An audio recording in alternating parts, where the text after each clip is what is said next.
Hello guys, இன்றைக்கி என்ன recipe பார்க்க போகிறோன்னா ராகியில் எப்படி ப்ரௌனி பண்ணலாம் தான். ரொம்ப ஈஸியான ஒரு ரெசிபி, சிம்பிளான ரெசிபி. பட் நீங்கள் கடையில் சாப்பிட்ற அதே டேஸ்ட் இருக்கும். ஸோ நம்ம எப்படி பண்ணுறோன்னு பார்க்கலாம். இதோட ரெசிபி இன்க்ரீடியன்ட்ஸ் எல்லாமே நான் டிஸ்கிரிப்ஷனில் உங்களுக்கு டீட்டெயிலாக கொடுக்குறேன். ஸோ நீங்கள் ரெஃபர் பண்ணி பார்த்துக்கலாம். ஸோ இதுக்கு வேண்டிய இன்க்ரீடியன்ட்ஸ்லாம் பார்த்திங்கன்னா, எக்கு ஒரே ஒரு எக் போதும். நம்ம 250 கிராம்ஸில் செய்கிறோம் ஒரு எக்கு. ப்ளஸ் இப்போ நான் ப்ரௌன் சுகர் ஆட் பண்ணுறேன். இந்த ப்ரௌன் சுகர் பார்த்திங்கன்னா 75 கிராம்ஸ். இது எக்கும் ப்ரௌன் சுகரும் நல்லா மிக்ஸ் ஆகணும். அதாவது சுகர் தெரியக்கூடாது, அந்தளவுக்கு நீங்கள் நல்ல ஒரு மிக்ஸ் கொடுக்கணும்.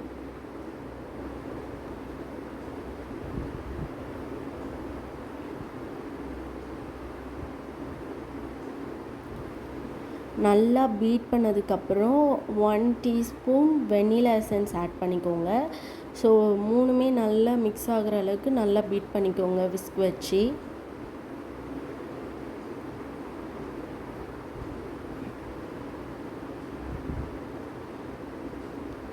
இப்போ நம்ம என்ன பண்ண போகிறோன்னா, டபுள் பாயிலிங் மெத்தடில் நான் மெல்ட் பண்ணி வச்சுருக்க பட்டரும் சாக்லேட்டும் ஆட் பண்ணுறேன்.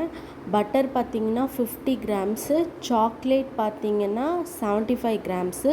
டபுள் பாயிலிங் மெத்தட்னால் ஒன்றும் இல்லை, ஹாட் வாட்டர் மேலே ஒரு பாத்திரம் வச்சுட்டு அதில் இந்த இன்க்ரீடியன்ட்ஸ்லாம் போட்டு நல்லா மெல்ட் பண்ணி எடுத்துக்கணும். இது பார்த்திங்கன்னா முக்கியமாக நல்லா கூல்டவுன் ஆகிருக்கணும், ரூம் டெம்பரேச்சரில் இருக்கணும், சூடாக நீங்கள் ஆட் பண்ணக்கூடாது. எல்லாம் மிக்ஸ் ஆனதுக்கப்புறம் நம்ம ட்ரை இன்க்ரீடியன்ட்ஸ் ஆட் பண்ணுறோம். ட்ரை இன்க்ரீடியன்ட்ஸ் பார்த்திங்கன்னா ஜலிச்சு நான் செப்பரேட்டாக எடுத்து வச்சுருக்கேன். இது பார்த்திங்கன்னா ராகி மாவும் கோகோ பவுட்ரும் நான் மிக்ஸ் பண்ணி வச்சுருக்கேன். ராகி மாவு பார்த்திங்கன்னா 50 கிராம்ஸ், கோகோ பவுட்ரு பார்த்திங்கன்னா 20 கிராம்ஸ். ஸோ இது எல்லாமே பேட்சாக சேர்த்து நல்ல ஒரு ஸ்பேச்சுலா வச்சு மிக்ஸ் கொடுத்துக்கோங்க. விஸ்க் வச்சும் மிக்ஸ் பண்ணலாம். பட் ஆனால் பார்த்திங்கன்னா விஸ்க் வச்சு மிக்ஸ் பண்ணும்போது கொஞ்சம் கஷ்டமாக இருக்கும்.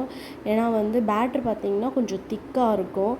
ஸோ நீங்கள் மிக்ஸ் பண்ணும்போது உங்களுக்கு அந்தளவுக்கு ஈஸியாக மிக்ஸ் ஆகாது.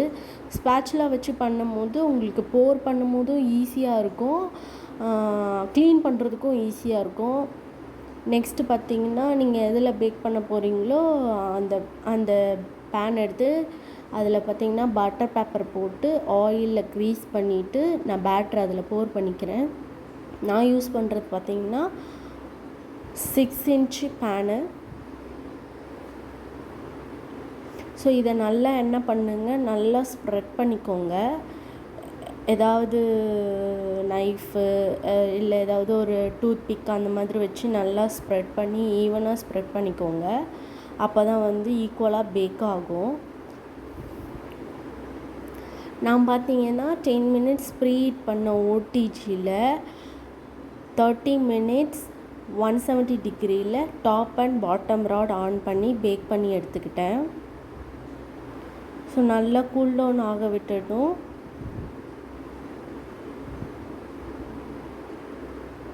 பாருங்கள் எவ்வளோ மேலே க்ரிங்கிள் டாப் லேயர்லாம் வந்திருக்கு. ஸோ நம்ம இதை பீஸ் போடும்போது நீங்களே பார்க்கலாம், செம்ம ஃபஜ்ஜியாக சூப்பராக இருக்கும். பயங்கர ஹெல்த்தியான வேர்ஷன் இது. இந்த மாதிரி நீங்களும் ட்ரை பண்ணலாம். அதே மாதிரி வீட்டில் இருக்க கேஸ் ஸ்டவ்லேயே ட்ரை பண்ணோன்னா சேம் தான். நீங்கள் எந்த பாத்திரத்தில் பேக் பண்ணுறீங்களோ அதில் போர் பண்ணிவிட்டு குக்கரில் லோ ஃப்ளேமில் ப்ரீ ஹீட் பண்ணிவிட்டு 10 மினிட்ஸ்க்கு கேஸ்கட் போடக்கூடாது, விசில் போடக்கூடாது. அது மாதிரி உள்ளே ஒரு ஸ்டாண்ட் மாதிரி வச்சுட்டு மேலே அந்த பேக் பண்ணுற பாத்திரத்தை வச்சுட்டு பேக் பண்ணி ஒரு 30 மினிட்ஸ்க்கு பேக் பண்ணி எடுத்திங்கன்னா சேம் இதே மாதிரி வரும். உங்களுக்கு ட்ரை பண்ணி பாருங்கள்.